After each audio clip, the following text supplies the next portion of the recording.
Listening to podcast is no replacement for real training. While we attempt to provide accurate commentary, we hold no responsibility on how you use the information we provide. Get medical training.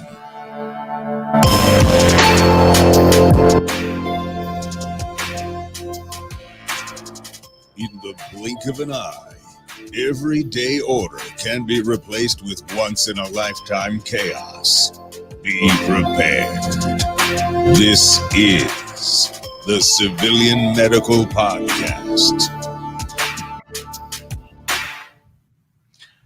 All right. Hey, welcome to another episode of the Civilian Medical Podcast. Sorry, I was unprepared for that.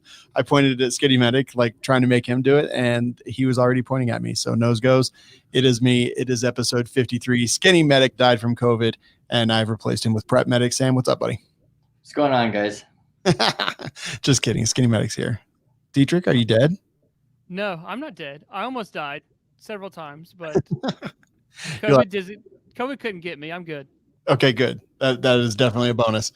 What did you want to talk about today? Just like how you got COVID and the gas station bathroom in which you got it and how it's actually an STD. And yeah, like I was going to talk about how I survived COVID and I beat it. Like I am the man. And then talked about if I'm going to get the vaccine or not. So oh, nice. I'm not the expert on the vaccine. So I was like, hey, PrepMedic, you're an expert at everything. Right. You should come on and do this for us. And he said, yes, I'm an expert. I'll come on. That's a gross overstatement, but I appreciate the compliment. Perfect. You say you beat COVID, but you kind of look like COVID beat you. It's just because this nice mustache and full beard I got going on right now. Yeah, it looks like the same mustache and beard that 14-year-olds in junior high had that they were super proud of. Yeah, like that's what I feel like. I'm like, this is it. Like, so I'm on day 8 of No Shave 2021, and it looks like I have a nice porn stash going on. Maybe it's a nice porn stash. It's legit. To all the viewers, there's a reason this is a podcast and not a YouTube video. Oh, yes. That's this guy's hair sticking straight up right now. I do, yeah. I was like, wait a minute. All right, so let's just start at the beginning. What happened? Like, kind of walk us through it and tell us what happened. So New Year's Day, I wake up and I was like, man, I just don't feel right. Like something just didn't feel 100%. And walked out, took the dog out, and was walking around outside and had this like nasty cough. And all of a sudden I was like, that does not sound good. Like that sounds like pneumonia, like that deep, like wet cough is the only way I know how to describe it. Mm-hmm. And I was like, oh, that's not normal. And I was walking around like, man, my hips kind of hurt. Like I'm trying to like assess myself now. Like my hips hurt, my knee hurts, my ankle hurts. Like this is more than like old man age, like hurting. This is like body aches. I'm like, all right, this is kind of weird. So I go inside and tell Candace, I'm like, I just don't feel right. And it's like, my face feels kind of flushed. Like I have a fever. And so went and checked and yep, I have 100.5 fever. So the night before, we did have a New Year's Eve get together here at the house. We had Candace's mom and dad and another couple that were close friends. And so I was like, crap, you better call them, babe. I'm like, just give them a heads up. So Candace's parents are older. They're in their 60s. The friends we had are not high risk and like that, so they're fine. So I run a fever for half a day on Friday. Candace started filling me through of vitamins. So I've ate like a buttload of vitamin C, vitamin D, zinc, and just started hydrating like crazy. And went to chicken noodle soup. And ran a fever for half a day and then no more fever. Saturday, Sunday was feeling okay. Just kept sleeping just super tired. And then my in-laws kind of got nervous because they are a little bit older and they're just worried. Like they quarantined. So I was like, all right, fine. Sunday I'll go and get a test. So drove Sunday, went and got a test. They did the nasal swab, which is always nice. If you haven't had that done, that's fun. They stick about a 6-inch swab up your nose, and your sinuses do go back that far, so that's good. And waited in line for like 2 hours to get the exam results. And talking to one of our Lindsay, who runs our shop, She texts me, is like, hey, I just lost taste or smell, one of the two. I can't remember which one, but she just lost one of her senses. Is gone. I'm like, ah, crap. And she's like, I think I'm gonna get tested. I was like, okay. So she gets tested on Sunday as well. She's had a sore throat, but nothing else. No fever, just a sore throat. And so she gets tested the same day. Monday, we get a notification back that says our COVID tests are negative. I was like, okay, all right. So perfect. I feel like everything's good to go. So she's fine. She feels 100%. She's good to go. But my test is negative, and I'm like, I just don't know, babe. I'm like, this is either a really bad flu or it's COVID. So start feeling better. Go for a walk 3 miles with Candace, and at the end, I'm like, I'm going to bed. Like I could barely get in the shower. Like I was like, I'm beat. The next day, I was like, Candace is like, tell me I got to go walk. I got to get out. So I go walk. I walk a mile and a half this time, and now I'm done. I'm beat.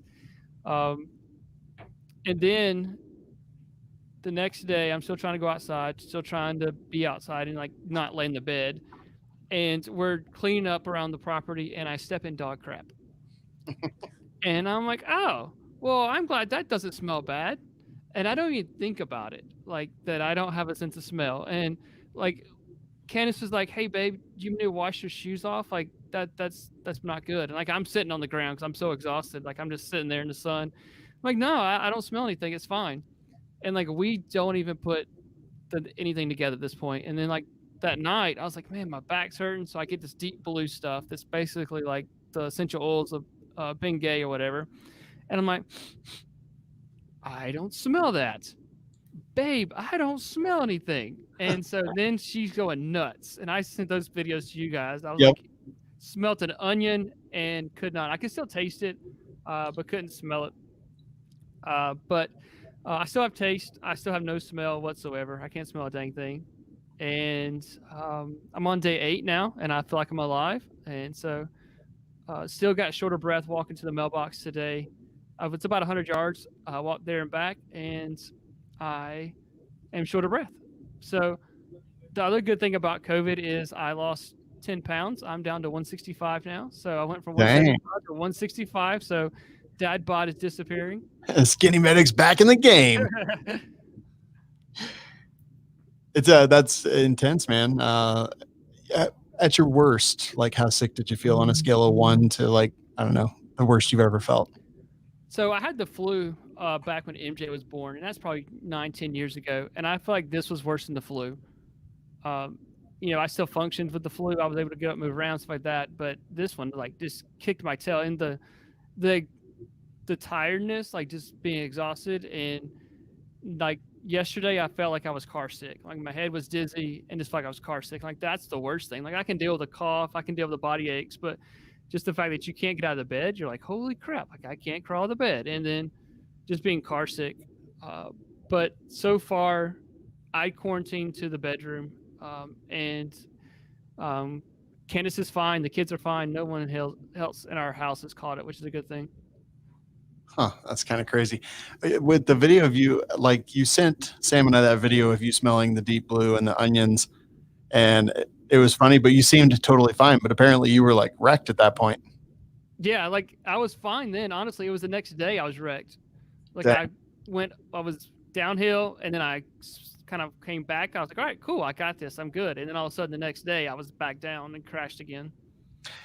So onions make you cry because of like gases that they release or whatever, right? Like, and it was crazy because you like had that onion right up on your nose, and you're like, nope, nothing. So it's interesting. I don't know. I don't even know what the physiology is behind losing the sense of taste or smell. Sam, what are your thoughts on all this? Is this similar to kind of what you hear and what you've seen on the job? Well, we were talking a little bit before we started the podcast, your kind of wave effect on it, where you were really bad, then you seemed to get better, and then you got bad again. I mean, we're seeing that a lot with the really sick people. You get this initial response and it feels like the flu. You seem to get better, things are looking good, and then you have this like rebound inflammation that comes back, and that's like, we're really not seeing people hospitalized, intubated, and dead within, a couple days of getting symptoms. We're seeing it in, after day 10, day 14, we're seeing people get hospitalized, and that's when they get intubated. That's when they get put on ECMO. So, I mean, luckily for you, it sounds like you're not quite as at risk as you might look, I guess, for COVID. But, luckily for you, like, it seems like you're probably past the worst of that. But yeah, absolutely, kind of what I've been seeing here in Northern Colorado, at least. Yeah, it's pretty nuts, man. So you mentioned fever. You mentioned headache too, right? Like headache is something that I've heard a lot about. Yeah, like it's almost like a migraine and just a sinus pressure coming through with a migraine. No Tylenol, ibuprofen, none of that was touching the headache. So that was pretty rough. Yeah, definitely. Go ahead. Sorry. You've had it both, you think, right? You didn't get tested. Yeah, like literally the first week we locked down last March, I believe that I had it, but like at that point there was not a whole lot of testing. You were lucky to get tested at that point. And yeah, for me, man, it was like fever and headache. There were 3 plus 4, maybe 4 days that never once went away. And like acetaminophen didn't help. Naproxen sodium didn't help. Ibuprofen seemed like it made me feel worse. But yeah, it was the fever and the headache were the worst part for me, and just like the lethargy. And I mean, normally I'm lazy just in general, but this was like a new level.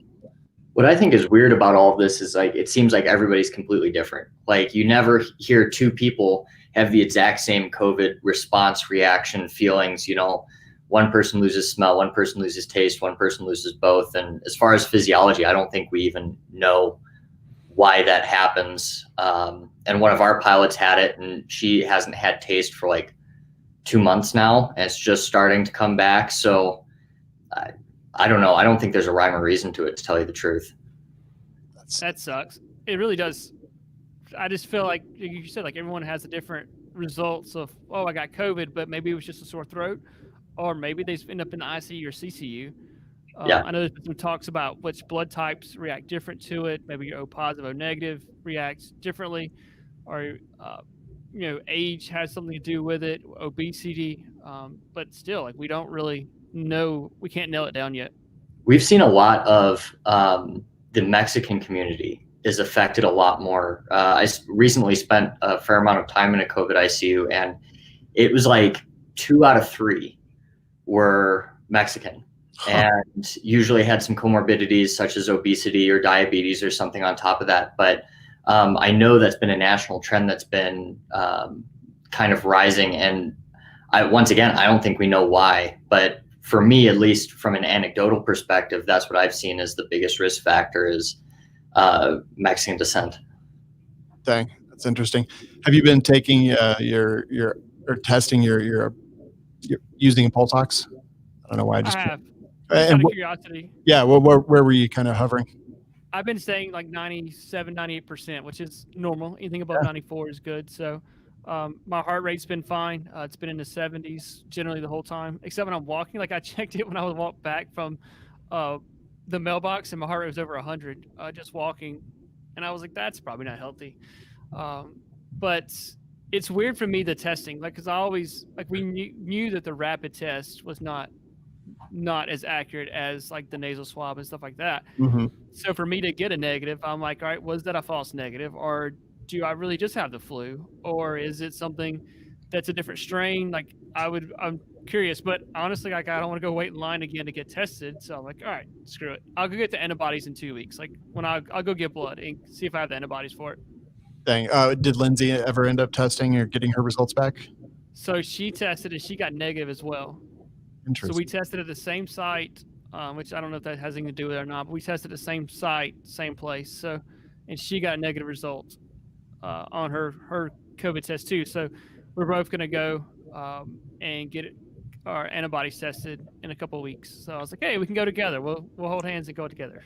I mean, initially they were saying, the initial nasal test they had like a 30% failure rate, I think. Since then, they've supposedly gotten better, but, I know they still have a fairly high, false negative, at least for a test. And then, like, on top of that, we're getting tested at the beginning of this process, so you might not even have the viral load to make it go. I know like there's a big push for like asymptomatic people to get in lines, to get tested before, a family gathering or something, which, is fine. Personally, though, I wouldn't. Like, even if I was exposed, I'd wait till I showed symptoms to get tested, just because if you don't have symptoms, you have a lower viral load. And, I personally feel like it's kind of a waste of resources, but that's also just me. That's what I talked about when I was on the phone with Candace while I was waiting 2 hours to get tested. I'm like, how many of these yahoos don't even have symptoms? They're just getting tested for, for whatever reason. I'm like, someone who I have symptoms and I'm curious to see if I have it. But these guys are just going, oh, well, I have a family gathering in a week, or I just want to just see. Like, I know people that are super paranoid and they're just getting tested randomly just to see if they have it. I'm like, you're tying up resources, you're tying up stuff, and that's not what the system is designed for. Yeah, I have a friend, Aaron from We Like Shooting. Like, he's been tested like 5 times. I don't think I haven't been tested yet at all. It's just like every sign of a sore throat or something goes and gets tested. I'm like, who pays for that? I agree with you, Sam. So cameraman Steve, who is the cameraman for We Like Shooting when we film regularly, he's actually down with COVID too. He is on day 8 right now. He's had a much tougher go of it than you have. And Sam, it's funny you mentioned the Hispanic blood, because he's Puerto Rican. And now his whole family, like mother, father, sister, wife, maybe even his dog at this point, like all also had it, and they all did pretty well. His mom was maybe the second worst. But he's been dealing with like oxygen levels of maybe like 84, 86, 88, and really struggling. Lungs sound like popcorn. I talked to him on the phone today, and it sounds terrible. And fatigue, like you mentioned, it's been a big, I seriously, I'm viewing him as a science experiment. I talk to him all the time just to like see, and how are you feeling right now? And yeah, it is. It's so incredibly different. Is he hospitalized right now? No, he's not. He's not. He's been doing albuterol and all. He's a firefighter, paramedic. So, but I mean, he feels like he's doing better. But again, this is like day 8, and he's like, yeah, today's the first day that I can actually say, yes, I'm definitely feeling better. So I'm gonna text him right now and be like, dude, watch out, day 10, it's coming. Day 10, day 14 is the one that's gonna get me. So maybe the next episode just be you guys. Y'all can have this thing. It's crazy. Sam, if I die, you can have my paycheck from the show. So we'll. Oh, awesome! And all your guns. You can have my paycheck from the show.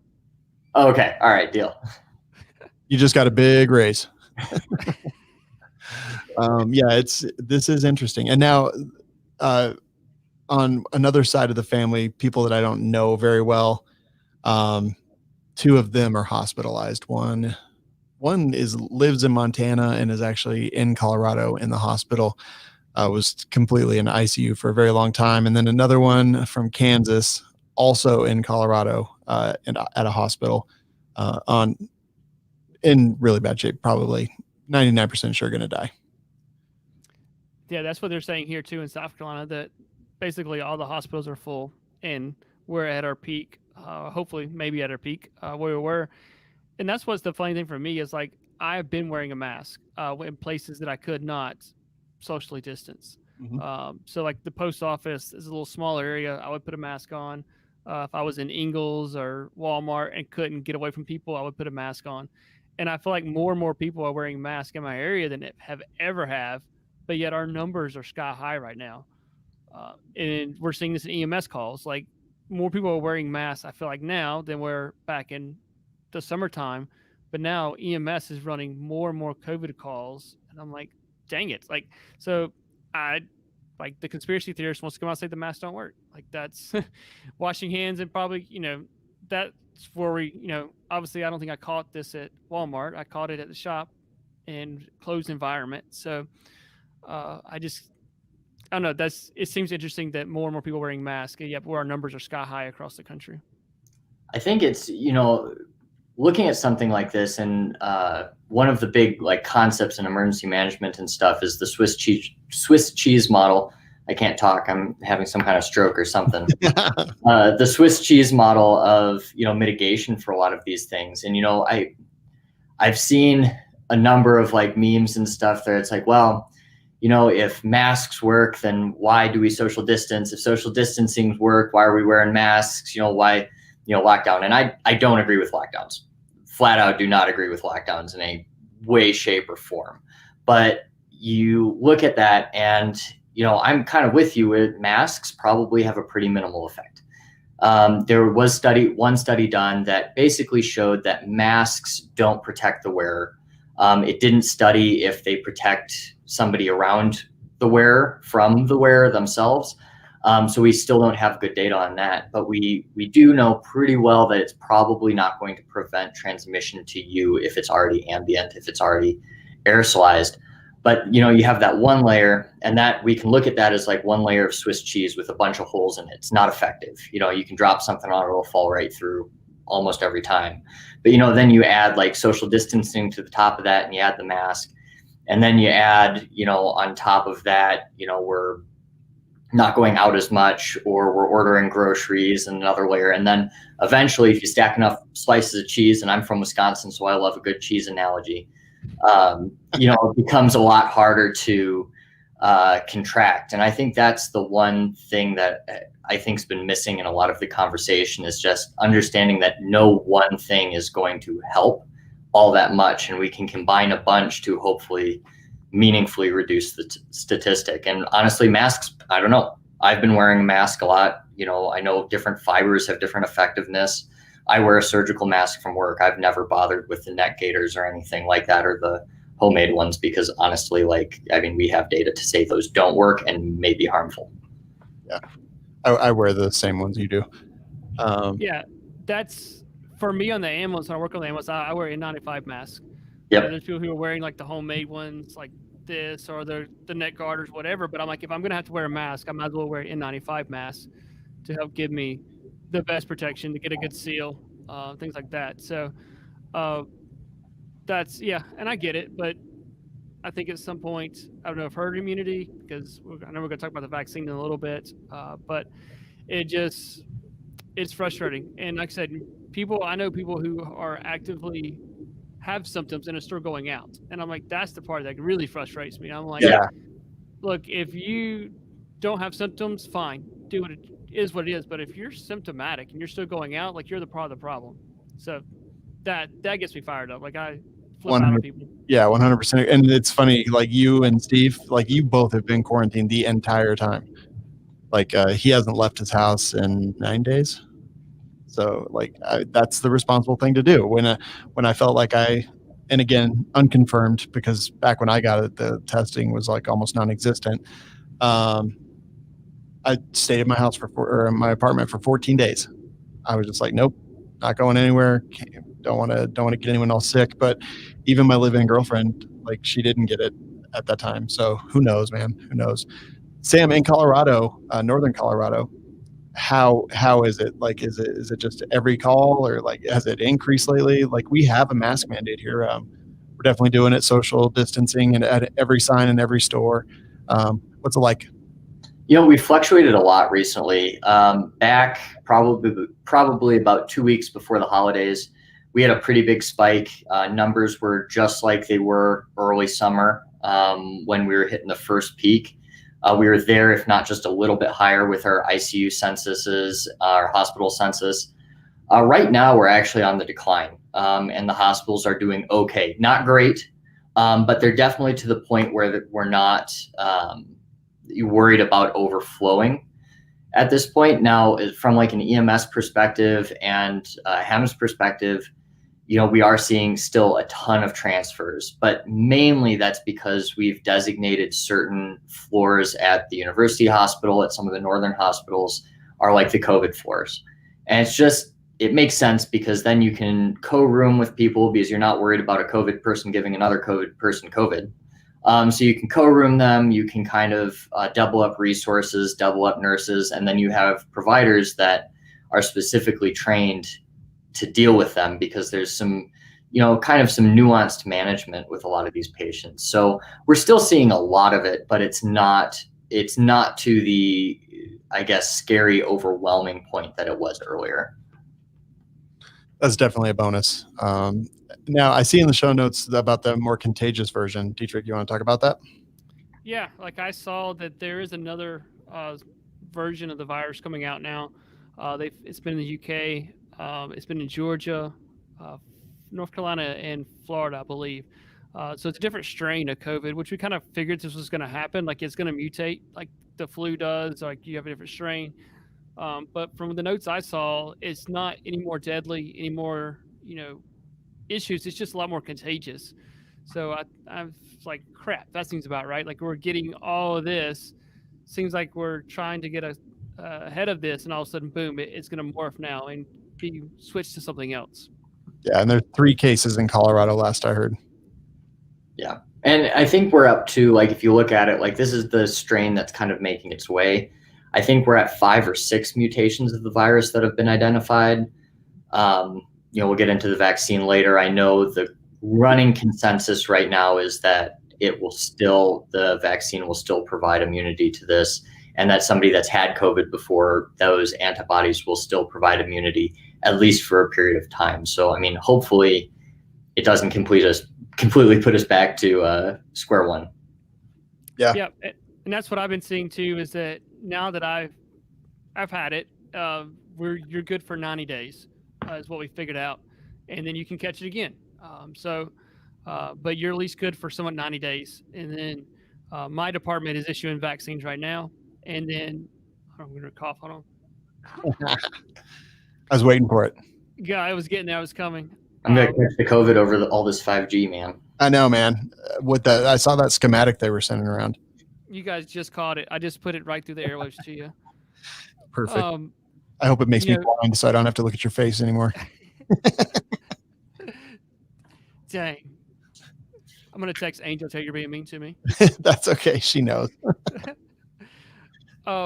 My department is issuing the vaccine right now, but because I've recently had symptoms, then they're not going to let me get the vaccine. Which honestly, like, I'm not in the front line of the workers right now, so I would not get it. I'd rather a frontline worker have it right now and then let me get it a little bit later on. And then if it figures out that it's going to kill someone like PrepMedic, then I'm like, oh, I probably shouldn't get that. So, but yeah, like if you've had it, then they're waiting. I'm trying to think, like it was either like you've had a mild case, it's 10 days. If you've had a severe case of COVID, it's 90 days that they're going to let you hold off on getting the vaccine. Interesting. Who has any info on the vaccine? I don't know. I have not paid very much attention, if any at all, to this. I mean, I've got some anecdotal stuff. I've gotten both doses now. I got my last dose 2 days ago. Cool. Besides my advertisements on Facebook getting a lot more accurate now that I've got this computer chip in me, honestly, it's been fine.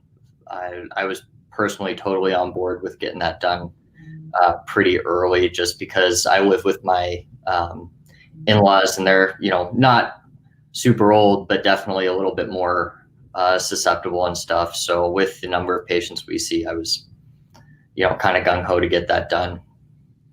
Yeah, I didn't see any posts on Instagram saying you got the COVID vaccine. Like, I don't believe you. Like, I've seen all these other people posted pictures saying I got my vaccine, right? And you didn't post it on Instagram, so I think it's bullcrap. I didn't post a picture of me. I posted a picture of my appointment, and just put out a question to Instagram about what they thought, knowing full well what that would start on Instagram. So that definitely opened my eyes a little bit to some of the circulating opinions on it, for sure, putting that mildly.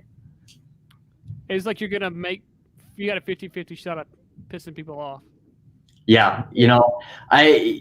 Like anything, and I think we've talked about this in the last podcast I did with you guys, it's like, you have extremes, and extremes of any opinion are just, they're never right. Very rarely are right. And there are definitely arguments I can definitely entertain for, like, not getting, like, hey, it is a new technology. No, we don't have long-term stuff for it, all of that. But, you go so far as to say it's a computer chip, it's sterilizing people, things like that really are based in exceedingly anecdotal sensationalized stories. I just can't entertain that for that long, to tell you the truth. I know. Honestly, if it caused sterility, I would have taken 10 doses already. I know you have a lot more guys in line for it, I'm sure. But of that point, it's life's all about risk. It's not like the vaccine is risk-free. COVID's not risk-free either. So I think it comes down to what you're willing to risk for it. Things we don't know about the vaccine, we don't know long term. We have good data to suggest it's okay. There were some limited trials back in 2012 on the vaccine, on mRNA vaccine, not for COVID. With good results. It's got a good safety profile. With the flu shot and other vaccines we give, it's like 99.9% of reactions happen within the first 5 days. The COVID vaccine's out of your system. I'm going to misquote something. I think it's like 7 days. You don't have even trace amounts of it in your system. So, the chances that you have a long-term effect from it are relatively low. Wherein, from my perspective, there's the death toll that's always kind of brought up with COVID of like, it's a small death rate, 0.1%, whatever that is. But for me, that's not what I'm looking at. There are other indicators of a disease. And in this case, I'm a little bit more concerned about the potential long-term effects of it. Yeah, I totally understand. So, I travel a lot and I've really been giving a lot of thought to this lately.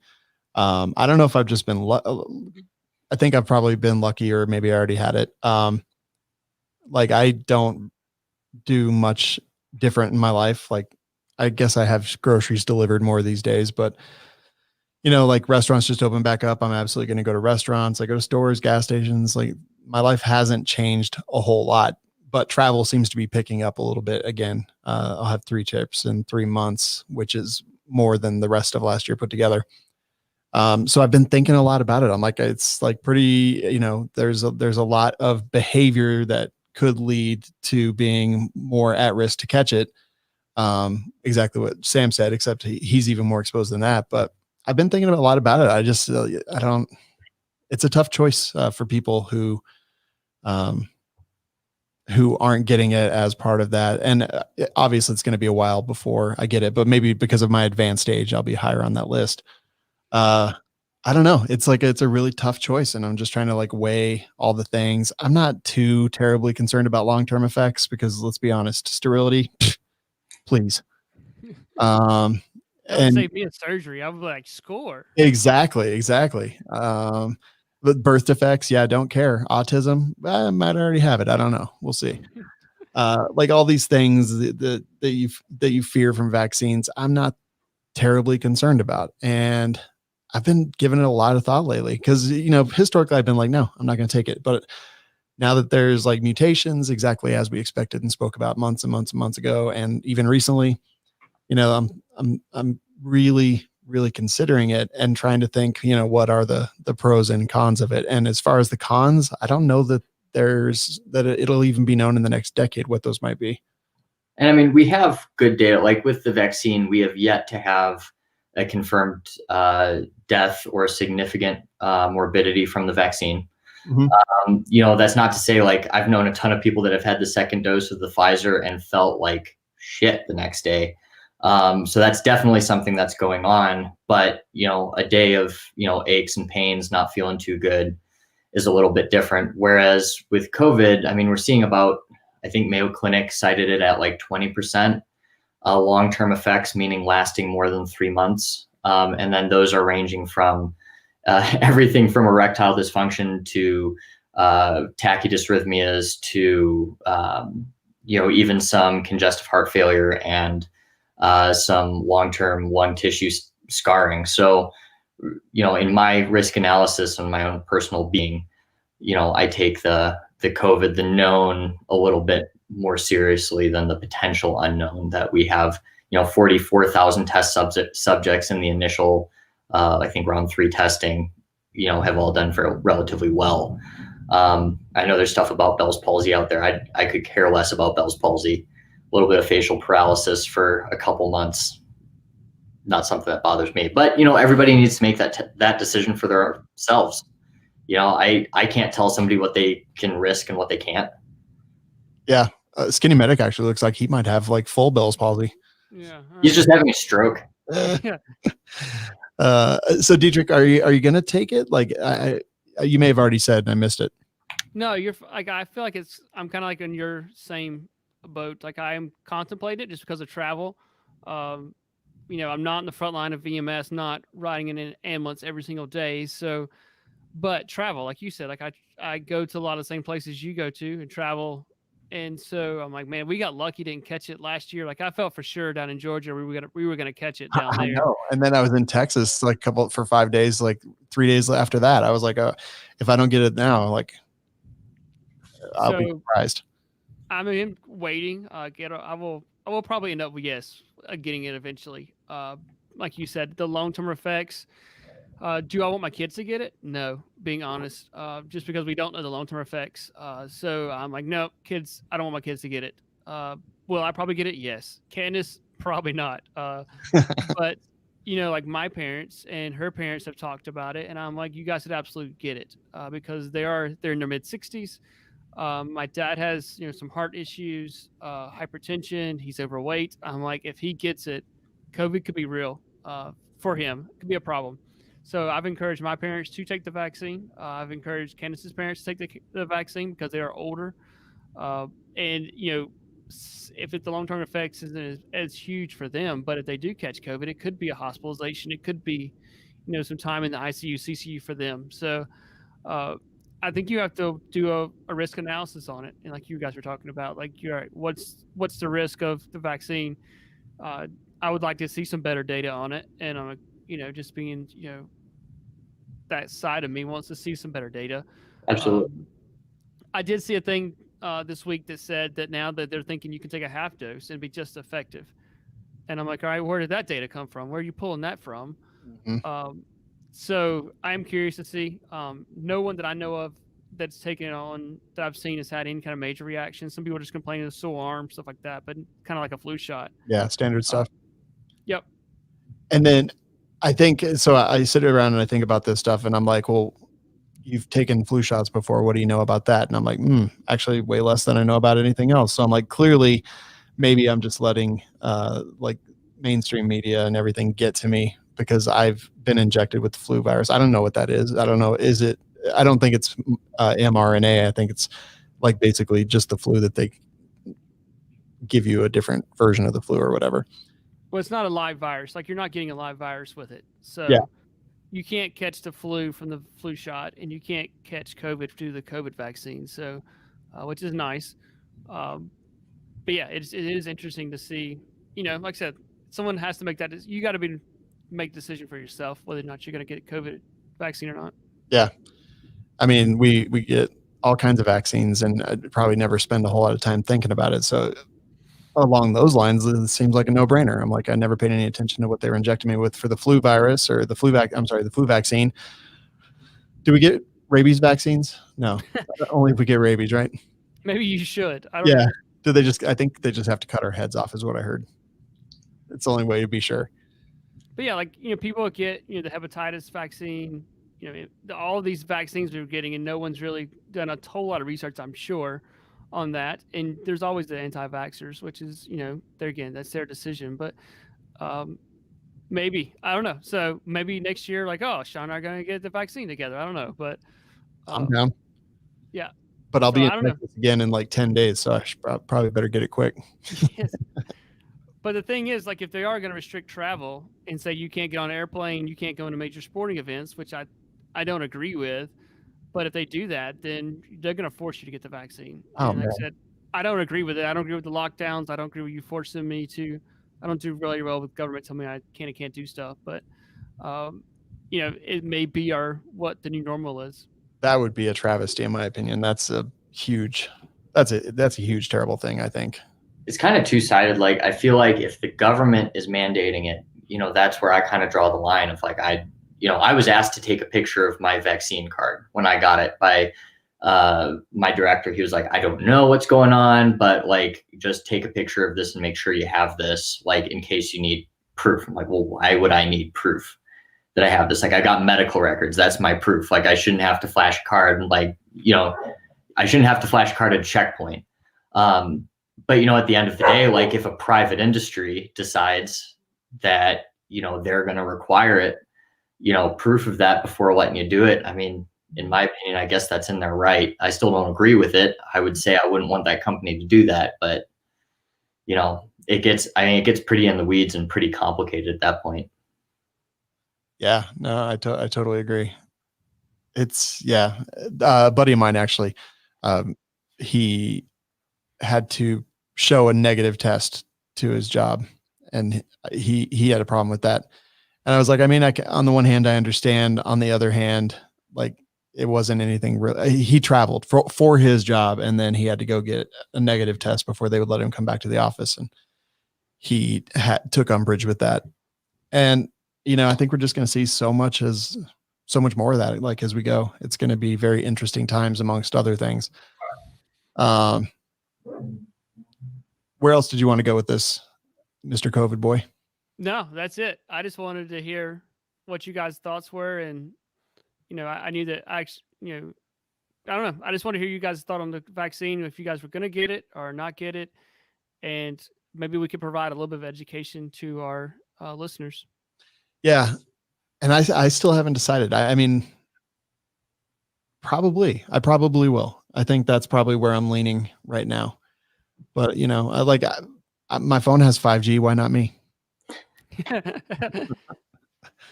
Yeah. Sam, any last thoughts on this? I don't think so. I guess I've been getting kind of sick of I've been getting sick of both. I've been getting sick of a lot of basically social media commentary on both sides of it. I know Skinny Medic, you said that you posted video on it. I had my post and stuff, and just some really asinine comments to both sides. I take issue with the slogan, I believe science. Like that is one of the cringiest things I think I've heard in a long time, because science thrives off controversy. Science is, disproving other people and having a different hypothesis and, doing tests and stuff. At the same time, there's, medical consensus, and there's, we have standards of care and, what something has to go through before it's approved. So, I can definitely go both ways on it. And I feel like I've got this disorder where I just disagree with you. If you post an opinion somewhere on my social media, I'm going to disagree with you for whatever reason. But, other than that, I think it comes down to, for me, is everybody's just got to make the decision for themselves if that's what they want to do. If they think the vaccine's a riskier proposition than, not getting it, than COVID is, go for it. I'm not here to tell anybody what to do. Yeah. Yeah. I mean, for me, it'll probably be quite a while before it's even available to me, is my guess, just as a normal everyday citizen. I mean, it should be coming to nursing home residents relatively soon. So I'm guessing you're pretty close there. That's fair. So anyway, Skinny Medic, we're not bringing PrepMedic back anytime soon. That's for sure. I think it only takes 2 people to get you committed. So I think Sam and I could come together and just get you committed. Be fine. Okay, that would be so amazing, because then I could just relax for once. I wouldn't have any pressure. Red flag laws in this state? I don't even know. Yeah, we do. I'm fine. Gosh. I'm fine. Don't red flag me, bro. Everything's fine. This is okay. Okay, fine. I'll get the vaccine, whatever. No, but I think it'll be a while. I haven't looked at any timelines or anything. I was just trying to decide ahead of time, so when the time comes, I can have a decision made. I've heard June for the general populace is what I was told. That's true. I can get gun companies to send me anything I ask for, but I can't get a damn vaccine. No, I mean, that gives me plenty of time to think about it or die from it. One of the two. But yeah, very, very interesting times. Skinny Medic, I'll let you do the plug for Medical Gear Outfitters. Do you guys have anything to help with COVID? We have N95 masks coming in. We should have them in by the time this podcast posts, maybe. But we've got a U.S. manufacturer of N95 masks, so we bought a bunch of them. So I'm excited about that. We'll have those in stock. Maybe the only thing we have in stock. Supplies are getting hit or miss again. So it's ridiculous. We can't get gloves. We've ordered gloves now for a couple of months now, and if we ordered 10 cases of gloves, we would get 5. So we kind of knew that. So we'd order 20 cases of gloves, so we get 10. But now the last few times we've ordered gloves, they're like, nope, no gloves for you. So we're trying to outsource and try to find gloves. What Where's else? gloves going, I wonder? I don't know, but they're gone. So we can't buy Dynarex gloves, so we're working on that, trying to find a different source of good gloves. But I'm pretty fired up about the made in the USA N95 mask. So Yeah, that's cool. so that's it. So you can go to medicalgearoutfitters.com. Coupon code Civilian Medical saves you 10% and keeps me employed. So I would appreciate it. Exactly. And are you guys actually up and operational? Yes and no. We are running limited staff right now, just because of everything that happened. We brought one of our staff members in, and she deep cleaned the entire shop on Sunday. And Lindsay is past her 10 days, so she's back in the shop. But still, we're just running a limited staff, and we're kind of switching them off. Like Lindsay may come in the morning, and then someone comes in the afternoon, and then we're just kind of taking shifts and kind of not having everybody in the shop at the same time right now. Just trying to be cautious with it. Yeah, definitely makes sense. Sam, where can people find you and keep up with all of your content? I'm primarily on YouTube. You can find me at youtube.com/PrepMedicActual, or just search PrepMedic. I'm also on Instagram at prep_medic. All right, very cool. Well, Skinny Medic's still with us, fortunately, so you don't have to put up with me by myself, because that would be terrible. Like, nobody wants to hear that. So yeah, go check them out. Skinny Medic, glad you're okay. And here we go. We're checking out now.